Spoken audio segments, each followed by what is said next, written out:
Hello everybody and welcome to this project where we're going to start off with the email attacks. Now, email attacks are one of the most important things and parts of social engineering.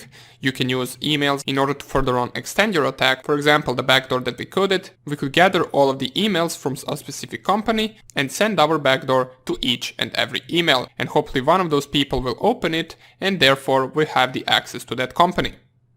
And that is exactly what we're going to try right now. We're going to create a program that is going to be able to scrape all of the emails from a specific domain name.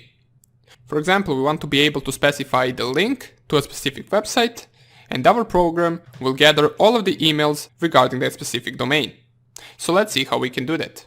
I already created a project called Email Attacks because in the future we actually might add a few more programs to this project, but for now on, this is the main one.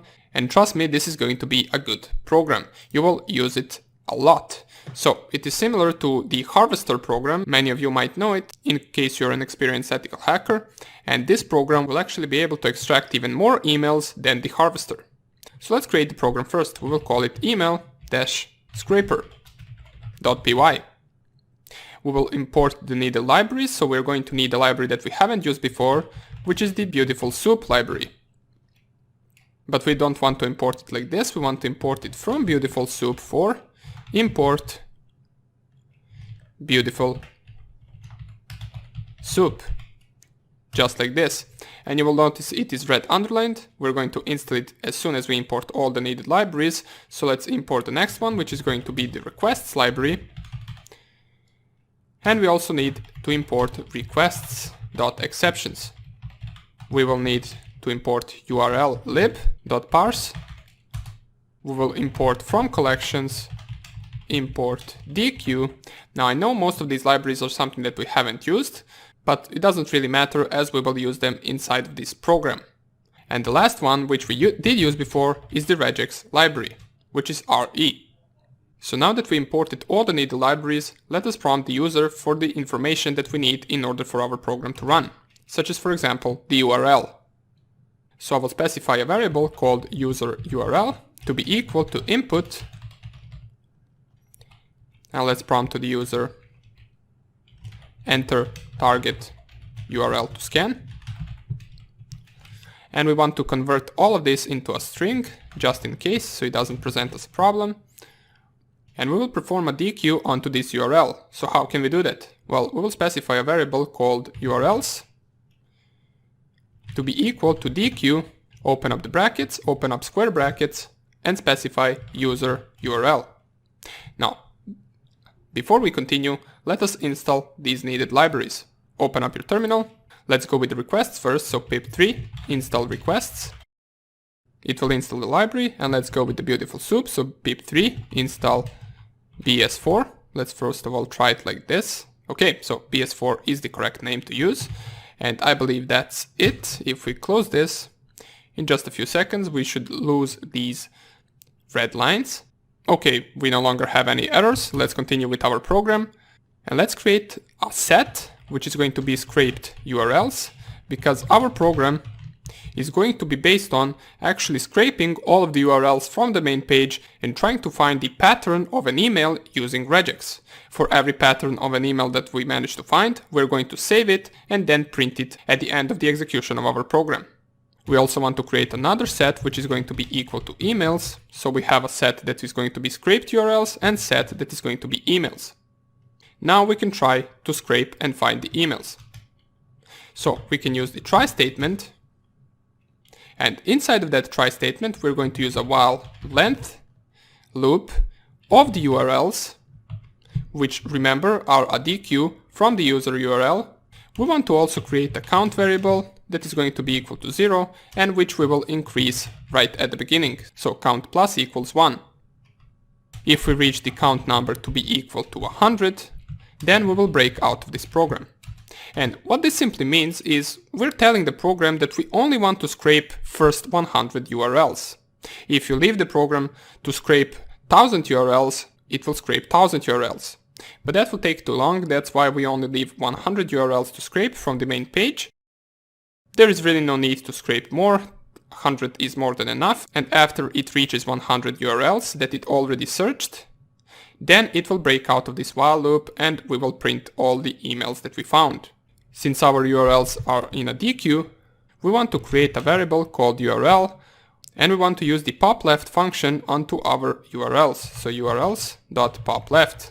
And we can use that URL and add it to our setSo script. urls.add. Add is the function that we use to add a certain element to our set, and then we can specify URL inside of the brackets. Okay? So for now on, this is the base part of our program. In the next video, we're going to take a look at how we can convert our URL and split it into a base part and a path part, and then see how we can create a pattern that is going to try to find emails inside of each and every of those URLs. Okay? So thank you for watching, and I will see you in the next lecture. Bye! Welcome back. Let's continue with our email scraper. So in the previous video, we created the needed variables, we created two different sets, one of them will store scraped URLs and one of them will store emails. Then we told the program that we only want to scrape for first 100 URLs that it finds, and now we want to tell the program that all the emails that we find in those 100 URLs we want to save and later on print to the screen. So first thing we need to do is we need to format the URL, and how we're going to do that? Well, let's create a variable called parts. That variable will be equal to URL lib.parse and then URL split from the URL that we have. And keep in mind, this is the URL that we are currently scanning and it will switch every time. That's why we have this count variable right here.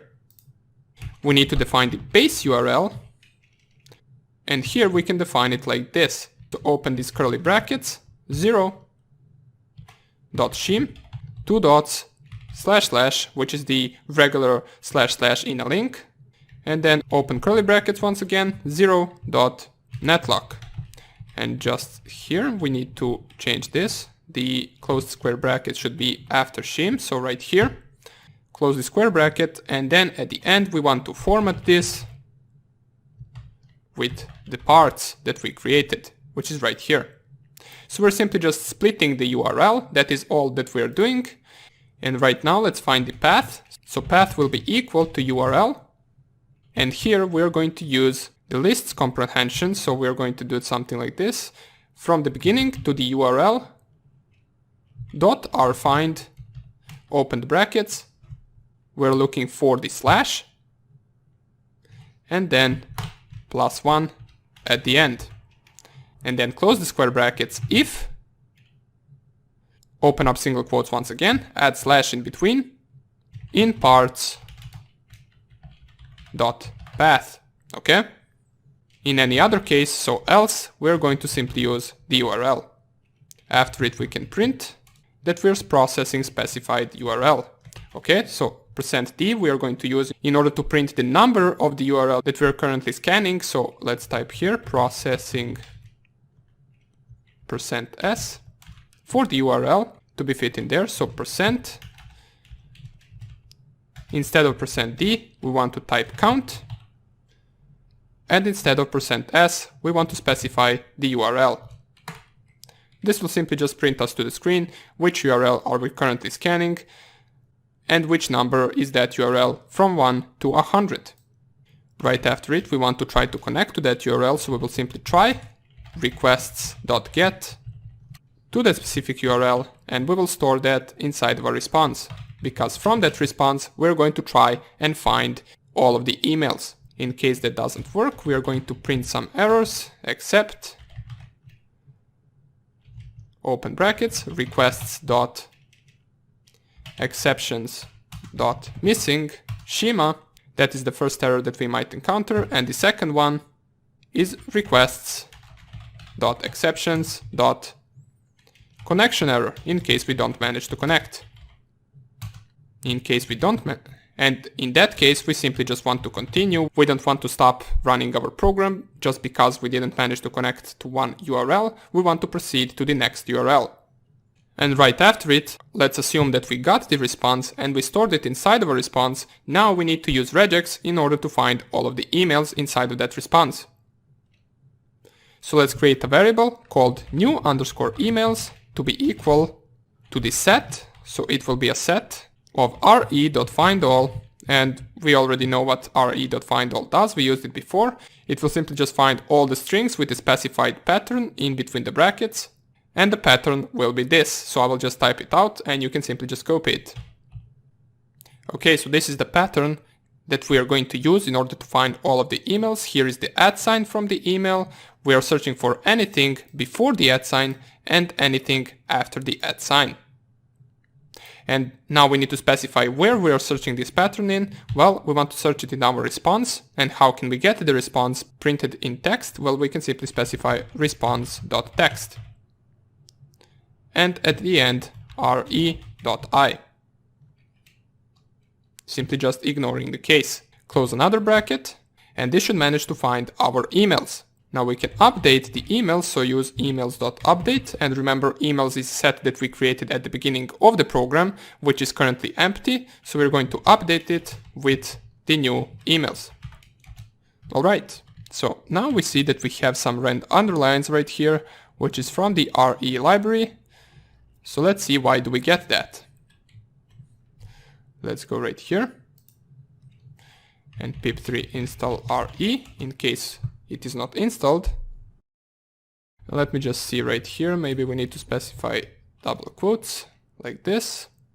We're going to leave it like that and see what is the error once we run the program. For now on, I can't seem to find it.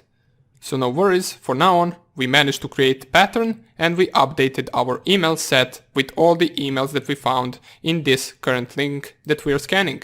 What we want to do in the next video, we want to proceed to the next link and then do this all over again. And at the end of scanning all 100 links, we want to print all of the emails that we found and that we stored inside of this set. Okay? So thank you for watching this lecture, and I will see you in the next tutorial. Bye! Welcome back. Now that we got our pattern ready for our emails, we need to tell the program right after it scans the first link that it should go to the second link, and do that all over up to 100. Okay? So in order to do that, we're going to use the Beautiful Soup library that we imported. So let's create a Beautiful Soup object and call it soup. It will be equal to Beautiful Soup, which we are going to use onto the response.text with the features equal to double quotes LXML. Alright, now for each anchor, so for anchor in soup.find_all, and we're searching for the A tag right now, entering the for statement, make sure you add 2 dots, click enter, and now we will specify the link to be equal to anchor.attributes or ATTRS, and we're searching for the href, because after the href comes the link, and then we're going to use that link in order to process the next scan for our emails. Let's add the if statement, so if that href is already in anchor.attributes, in any other case, we will specify nothing. We also want to check if link.starts with a slash, then the link will be equal to base URL plus link. Else if link doesn't start, so else if not, link starts with, and then we will specify HTTP. Then the link will be equal to link equals path plus link. And the last if statement will be if not. So if our link is not in URL, so if not link in URLs and not link in scraped URLs, then we want to append that link, so link.append, or pardon me, urls.append, and the link is what we want to append, so urls.append link. Okay, so that should be everything that we need. We have some few red underlines, which I'm not really sure why we do have that. Maybe we need to import Beautiful Soup like this. Let's use bs4 dot and then Beautiful Soup. Does that fix the problem? No, it doesn't. So let's delete this. Maybe it is just some bug and that's why it is red underlined. We're going to see once we start the program. But before we do that, we want to add an except statement, because if you remember at the beginning we had a try statement, so at the end we need to have except keyboard interrupt. So in case we want to keyboard interrupt, we're going to print simply just closing. And we are forgetting the most important part, that after the execution of this program, we want to print all of the emails. So let's do that. For mail, in emails, print the mail, and it will print them one by one. So let's give it a try and see whether this program works. If we open up our terminal and type Python 3 emailscraper.py, we get a syntax error, so we do have some syntax error. Let's see why we have it. Let's go all the way down. And it seems that we are missing one bracket, so let's open it up. Let me just see, where do we need to open it? Oh, never mind. This is the mistake. We do not need a bracket right here, so we can remove that. And now let's see whether we have any other errors. No, everything seems to be fixed. So now we can run our program. Python 3 email scraper.py. Enter target URL to scan. I will use this one, https://this math.bg.ac.rs. It will process this URL and it will give us an error. Let's see what it says. Couldn't find a tree builder with the features you requested. Do you need to install a parser library? Now, if we get this error, we most likely need to run this command. So pip3 install lxml. Click on enter, and this will collect it for you, and right after it, we should no longer have that problem. So let's try it once again. Enter the same URL.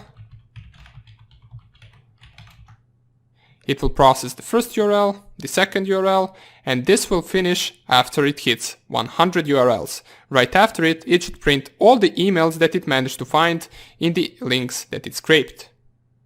So I will wait for this to finish, and we are going to see the output once it reaches 100. Okay, so our program has finished, and we can already see the output of all of the emails. Let me enlarge this terminal so we can see everything. And if I scroll all the way up, you can see all of the emails with the exact same domain name that our program managed to find scanning first 100 links. So you can see there is a lot of them. I'm scrolling all the way up. There is at least like 50 emails that we managed to find. And here is the end of the program where we processed first 100 URLs. So all of these emails were found in these 100 URLs. Okay, so our program works really well. Now you can upgrade it. If you want, you can make it scan for first 1000 URLs and you will receive even more results, but there is really no need to that. You can already see how many potential emails we got for further attack. Now keep in mind, this is not a website that I own or that I am allowed to attack, so make sure that you do not use this website in order to further on plan your attack. We just scan this website in order to show how our program works, and for now on it seems to work really well. Now let's try with a different program as well. So for example, let's see whether we can find something if we scan Google. You know, I never really tried it, so let's try it together. If we type https www.google.com. Let's try it. It will process first 100 URLs, and let's see whether it will manage to find any emails inside of those 100 URLs. Okay, so the program has finished once again, and these are all of the emails that we managed to find from these 100 links. Really cool, right? So now you have a program that can gather all of the emails from a specified domain name, and then you can use them to plan further attack. Alright, so that will be about it for this project. I hope you enjoyed it, and I hope I see you in the next project. Take care, bye!